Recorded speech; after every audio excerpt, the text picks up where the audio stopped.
break now. So stand right there. When I first started kicking, it was like this, right? So there's not as much power as there is when you turn your leg over.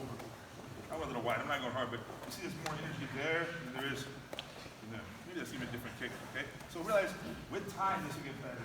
So realize I've done this sport, Jiu-Jitsu, for 26 years, 27 maybe, and I wrestled and did Sambo before that. So about 30 years doing grappling. It takes some time, but I used to, even my first year doing Sambo, I would get guys in this and it would work very well. And of course we have heel hooks, we have other options. We also have passing. The fact that I can go for your leg and you hide your leg from me, I'll pass now. That's a really important thing to add to your style. So let's look at how do we end up in this situation. In the guard. Simple, simple, simple. His legs will be here to stop me. If his feet are on the ground, I will mount or pass this person's guard. Their feet are here, and you can be standing for certain, but for right now, on the knees, we're simply gonna go step up and grab. This is the door stopper. I already have it there. So I step up and grab at the same time. I gotta fold my leg and just sit, and see it kind of fits like a puzzle. I mean, I didn't go fast, but that was not off cue, it was smooth, okay? Step up, fold your foot so you don't sit on your foot. Sit down and put your foot here. You see I'm at the right distance already? It fits. It's smooth that way. So let's look at, let's say, when I go for it, it said, just pull your foot out. If he pulls his foot out right there, I didn't lose too much. I didn't fall, they got mounted on me for free, okay? Simple, simple. I can also do this side. You become ambidextrous, very easy with this. My head's not down, I grab, I pull it up. I fold my foot, I sit, my foot goes here. My knees are together. And my hands should be up high on my chest. They shouldn't drop. And it's true, a couple of you are doing this. It's better to have a guillotine grip, it's stronger. It's a small mistake here. Over. Pressure, okay? Step up. Matter of fact, it looks like I'm passing, but no. Nice and easy. Did you guys catch what he just said? You would just say that little thing. When this person's knee comes up, if I'm a jiu-jitsu player, his knee comes up, he's pushing here, I'm like, oh, I'm about to get my guard passed. I'm not even, oh, now I'm getting foot locked. Yeah. So we're disguising it, it looks like a pass.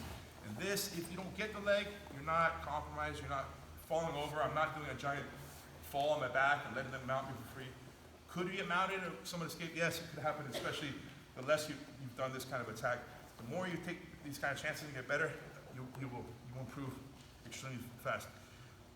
I have lost matches going for looks. I have a few, not a lot, a few. Okay? But I won Abu Dhabi 3 times because of this. So, you know, I even fought a guy named Ricardo Arona, my biggest rival in MMA probably. And I had him in 3 footlocks in 2005. If I knew back then what I know now, that first footlock would have been, I guarantee, I know for sure it would be over, it would be done. So it took me a lot of time to actually get these things down. But that's, of course, a very high level. The guy's an absolute beast. So was that MMA? Or? Yeah, that was actually, he was punching me in the head too, so. But I had him in 3 locks and he had that look like, oh, I'm in trouble. And he was stuck, he was trying to move. He didn't like a few moments in the match, okay? So I'm saying that over time, it will get much, much better. And you know what? Not everyone's gonna like footlocks, it's just the way it is. Not everyone's gonna like this certain type of sweep or this certain way to mount, the high mount, or the S mount, or whatever. Not everyone's the same. So go figure, at least be aware of something so it's not so easy for you to fall victim to this, okay? One more time. We'll break here. Your opponent's on their back, their feet are up because they want to stop you, right? You simply, the foot you're looking at, you're gonna step up and place the door stopper. Same time, you grab with one arm. You fold your foot, you sit. Just so you don't sit on your foot, that's why. Take your foot out, door stopper. Simple like that, okay? Step up, grab, fold your foot, so you don't sit on your foot, and take your foot out to the hip. So, easy like that. Hey, there's a guy, Danny, that came to our gym and he was asking me, our gym in San Diego, and he was watching and training with people, and he's like, yeah, I was surprised like everyone wasn't in like 50-50 all the time and going for heel hooks. And he's like, why is that? Do you guys not do them? And I'm like, well, we've done them so much that, and this is what I always tell people, because sometimes people think that footlocks and heel hooks change the game of jiu-jitsu. And they don't. They're another part of jiu-jitsu. But they're just another part. Like, there was a time where we had guys kind of dojo storm our gym, and they were from another gym, it's a long time ago, and they were like foot lockers. But they didn't know that we were foot lockers. And so they came in, they were going for foot locks, but there wasn't even anything to go for.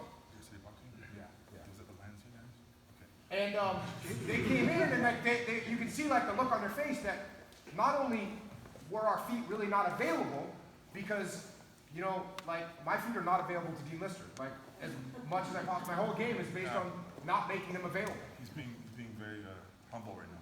It's hard. It's hard. I mean, honestly, like, what we're doing right now, get up. Like, my guard is never like this. Never like this. Actually, my feet are, the way I say it is my feet are always in front of his hips. The minute my feet go 1 inch behind his hips, that foot's gone. I might as well say goodbye to him. But the difference between go up on your knees again, the difference between this and if I'm here, he doesn't even go for it because it's a totally different ball game. So when you have the counters and it's just part of the game, then it becomes just part of the game. It doesn't change the game completely. Now, if you know footlocks and heel hooks and other people don't know them, well, guess what? Then it is a game changer. For as long as it takes for other people to figure it out. You know, when Dean got Kakareko in what they now call the 50-50, like, he had been doing that to me for a year, that position, and no one else in the world was doing it. Then it's a real surprise. Now, you go watch matches now, and it's like, that's part of the game now for everyone. But don't ignore that part of the game, but also don't think that that part of the game is going to make you, you know, that should be where your primary focus is. Because it shouldn't be. It should be another part of the game. It's funny, in my life, I've had I spent all my 3 trump cards. One was the 50-50, one was the knee lock I got Salvo in, and the other one was the 411, which I got Rodolfo. All respect to my opponents, these are the best guys on the planet. And I know I can spin this trump card and win the match against basically anyone. Pretty much I had that in mind. Well, it worked out, so it was true. And but I know now everyone's going to know the move. So I played them all at the right times, and it worked out to my benefit. I mean, these things are they're out there, and what's scary about leg locks? You know what's scary is if you have an opponent or a partner that you don't trust, someone who has no control, that's a problem. I mean, how about being thrown? Okay? Throw, that's kind of scary. Well, not if you're not a fall, and not if your friend's not trying to hurt you. Matter of fact, being thrown is more insulting to a wrestler than like almost anything you can imagine. You get thrown, you get like some, what frequent flyers, my others, they call it, just super embarrassing. Okay. So it shouldn't be the big deal as long as you understand it and learn it. And if you know what a throw is, you know how to stop a leg attack, or let's say a single or a double, your takedown game will be more complete than if you didn't know what a throw was. So similar comparison. You know, in kickboxing, the scariest thing is elbows. I mean, you don't feel like elbows. What's so scary? Well, trust me, if you get scraped by a few elbows, you'll understand why. There's no padding. They cut you, and they come from such short angles you don't see them. But with some experience, you're like, I know where the elbow is. I have my hands on the elbow, actually, because I'm aware. I've been hit, as you can tell, a few times by elbows. Okay? So, yeah, these things just happen over time. Leg locks, like them or not, I mean, they're part of the game. And I definitely would not say I'm a footlock specialist, but these actually work. Let's have one question before we break. So we step up and grab, fold in. What's up? Do you ask a question? Yeah. When we start implementing this into our game, what are things we have to be careful to be respectful of our opponent? So we're not hurting our partners. Like any submission. Also, we're not doing twisting submissions. Jocko, myself, I've gotten a little greedy, like I'm in fight mode. I'm like, I'm not going to chop. And he'll have me to Kimura. I'm like, I'm going to escape. And Jocko will just let go. I'm like, well, actually, he's being a good training partner. You know? And I'm sure, I imagine I've done it to Jocko as well. You're not trying to hurt your friend. We both get moods where like we don't really want to, no one really wants to tap, right? But you have to just accept it, right? And so, also, now at some point when we're like super chill, he'll have me in some move and I'll say, just, like, I don't take a chance on that. I'll tap early sometimes, okay? So as long as you're not trying to hurt the guy. Also, he can hurt himself. He can be the guy in that mood. If you feel he's in that mood, just let him escape. Be like, yeah, oh yeah, I escaped. Good job, bro. Like, hey, let him. If that's what he wants to think about it, it's fine. It's fine. If he wants to, one day someone's gonna hurt him because he's gonna play that game with the wrong person. Okay.